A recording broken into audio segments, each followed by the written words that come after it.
유병헌 씨는 숨진 채 발견됐지만 유 씨가 죽음에 이르게 된 원인, 과연 무엇인지 놓고 아직도 의문이 풀리질 않고 있습니다. 네, 국립과학수사연구원에 나가 있는 YTN 중계차 연결해서 첫 소식으로 알아보겠습니다. 김주현 기자. 네, 국립과학수사연구원 서울연구소입니다. 네, 유 씨의 사인을 가리기 위한 분석 작업이 계속되고 있죠. 네, 그렇습니다. 어제 아침 유병헌 씨로 추정되는 시신이 이곳 국과수에 도착한 이후로 분석 작업은 계속되고 있습니다. 어제 유병헌 씨가 맞다 신원에 대한 부분은 확인이 됐고요. 지금 현재는 정확한 사인을 확인하기 위한 분석 작업이 진행되고 있습니다. 이곳은 어제부터 시작해서 계속 일반인을 비롯한 취재진들의 출입이 철저히 통제되고 있는 상황입니다. 네, 그렇다면 현장을 취재하고 있는 우철희 기자와 함께 자세한 내용 나눠보도록 하겠습니다. 네, 우철희 기자. 네. 네, 어제 유병헌 씨의 신원이 확인되지 않았습니까? 네. 여러 차례 확인 과정을 거쳤는데요. 어떤 과정이 거쳐졌죠? 네, 먼저 지난달 12일 전남 순천에 있는 매실밭에서 유병헌 씨로 추정되는 변사체가 발견이 됐고요. 그리고 어제 아까 김재원 기자 말씀하신 것처럼 최종적인 신원 확인과 사인을 규명하기 위해서 이곳 국과수 서울연구소로 시신이 옮겨졌습니다. 앞서 국과수는 그동안 이제 순천 별장 등에서 일단 유병헌 씨 것으로 추정되는 DNA 신원 확인을 위한 시료들을 채취를 했었던 상황이고요. 그리고 그동안 이제 유병헌 씨 이제 변사체에서 엉덩이뼈 조직 근처에서 DNA 분석을 할 수 있는 치료들을 채취를 해서 일치 작업을 벌여왔습니다. 그 결과 이제 유병헌 씨로 판단이 된다라는 결론을 이미 내리고 있었고요. 그 다음에 어제 경찰도 그 지문 감식까지 이제 추가를 해서 유병헌 씨가 맞다라는 결론을 내려놨던 그런 상황이었습니다. 네, 공개적으로 발표도 했었죠. 예, 그렇죠. 그래서 이제 최종 확인을 하기 위한 과정으로 이제 서울로 이송이 된 다음에 이제 신체 각 부분에서 조직에 필요한 것들을 채취를 했는데 앞서 뼈 조직에서 이제 신원 확인을 거쳤다라고 했는데 국과수 측에서는 뼈 조직을 통해서 신원 확인을 할 경우에 시일이 상당히 오래 걸린다. 그래서 곤란하다 이런 입장을 갖고 있었는데 어제 시신에서 이제 유전자 분석, 그러니까 신원 확인을 좀 더 빠르게 진행할 수 있는 근육 조직 채취에 성공을 했습니다. 그래서 부검을 마친 지 하루가 채 지나지 않은 어제 저녁에 이제 유병헌 씨가 맞다라는 최종 확인을 했습니다. 네, 이제 유병헌 씨가 맞다라는 부분은 이제 해결이 됐다면 이제 다음 부분은 유병헌 씨가 과연 어떻게 사망하게 된 것인가 이 부분이 궁금해지는데요. 네. 이 부분에 대한 분석도 국과수에서 진행하고 있다고요. 네, 그렇습니다. 일단 국과수는 신원 확인만큼이나 더 어떻게 보면 더 중요하게 이제 유병헌 씨가 그럼 왜 죽었는지에 대해서 사인을 가리는 작업에 주력을 하고 있습니다.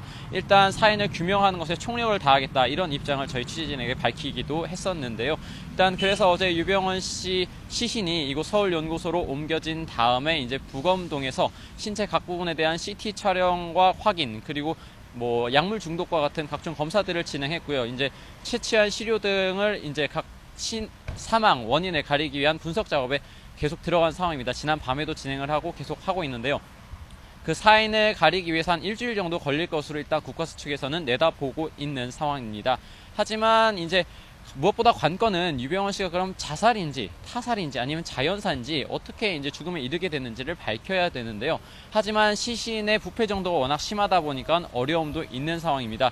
과연 그러면은 지금 현재 남아있는 시신 상태에서 그리고 어제 추출한 시료를 통해서 정확한 사망 원인을 가려낼 수 있느냐, 그렇게 결정적인 단서가 될 수 있을 만한 것들을 확보를 했느냐 관건인데 그 부분에 대해서는 아직까지 확인이 되지 않고 알려지지 않고 있는 상황입니다. 따라서 그 국과수 측이 어제 시료를 채취할 때 사망 원인을 가려낼 수 있는 결정적인 단서를 채취했느냐가 무엇보다 관건이 될 것 같고요. 그래서 사망 원인이 어떻게 가려지냐에 따라 검찰과 경찰의 수사 방향도 완전히 바뀔 수 있는 부분이 있다고 그렇게 보여집니다. 네, 국과수에서 무척 신중한 지금 태도를 보이고 있는 상황이고요. 네. 앞서 검찰에서는 타살 가능성이 낮다라는 식의 발표를 하기도 했는데요. 만약 결과가 파살로 밝혀진다면 방금 말씀한 것처럼 검찰의 수사 방향도 많은 부분 전환이 필요하지 않겠습니까? 네, 그렇습니다. 일단 유병헌 씨가 숨진 채로 발견됐다는 것 자체가 상당히 사안이 중대한 문제입니다. 그리고 일단 그동안 검찰과 경찰은 유병헌 씨 추적에 주력을 해왔었기 때문에 사망을 했을 거라는 그 생각을 하지 못했었는데요. 그러다 보니까 유병헌 씨가 과연 어떻게 죽음에 이르게 됐느냐도 많은 사람들의 관심을 불러일으키고 있습니다. 그런데 만약에 유병헌 씨가 타살로 죽음에 이르게 됐다라는 결론이 날 경우에는 검찰과 경찰의 수사 방향도 지금과는 확연히 달라져야 하는 것이 사실입니다. 또 그렇다 보니까 또 유병헌 씨는 그동안 이제 그 도피를 하는 과정에서 여러 조력자들의 도움을 받았다라고 이게 알려져 있는데, 하지만 시신이 발견될 당시에는 혼자 숨진 채로 이제 마을 주민에게 발견이 됐거든요. 네. 그렇다면 이 경위가 어떻게 된 것인지에 대해서도 검찰과 경찰의 수사가 반드시 필요한 부분이고요. 이것 말고도 유병헌 씨가 어떻게 죽음에 이르게 되는지에 대해서 현재 여러 의혹과 추측들이 난무하고 있는 상황입니다. 이 부분, 그리고 국민적인 의혹을 말끔하게 해소하기 위해서라도 검찰과 경찰이 유병헌 씨 만약에 사인이 타살로 밝혀진다면 그 경위에 대해서 명확하게 밝히는 작업이 반드시 필요해 보입니다. 네. 그 지금 국가수에 유병헌 씨 시신이 있지 않습니까? 네. 어제 그 유가족들이 시신을 확인하고 싶다고 요청을 해왔다고 하는데요. 어떻게 된 건가요? 예, 일단 그런 얘기가 국과수 측과 그리고 이곳 그 국과수 주변에 전해졌습니다. 그래서 저희 취재진도 확인을 해봤는데요. 일단 국과수 쪽에 유병헌 씨 유가족 측에서 시신을 확인하고 싶다, 인계해 갈 수 있겠냐라는 문의 전화를 걸어온 것까지는 사실입니다.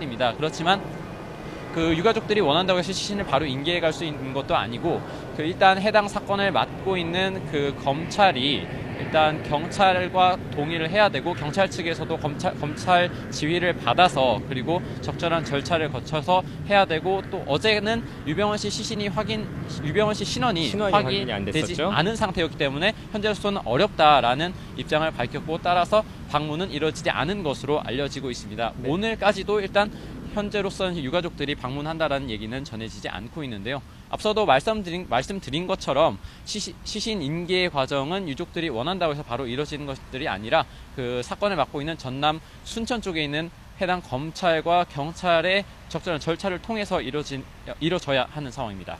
네. 지금 이곳 국과수에서는 유병헌 씨의 시신에 대한 정밀 분석 작업이 밤새 어제부터 시작해서 오늘까지 계속 진행되고 있고요. 앞서 말씀드린 것처럼 이르면 일주일 정도 안에 유병헌 씨의 정확한 사인이 나올 것으로 예상되고 있습니다. 현재 유병헌 씨의 사망을 둘러싼 여러 가지 의혹들이 함께 제기되고 있는데요. 일주일 정도 뒤에는 그런 많은 의혹들이 상당 부분 해소될 수 있을 것으로 보입니다. 지금까지 국립과학수사연구원 서울연구소에서 전해드렸습니다.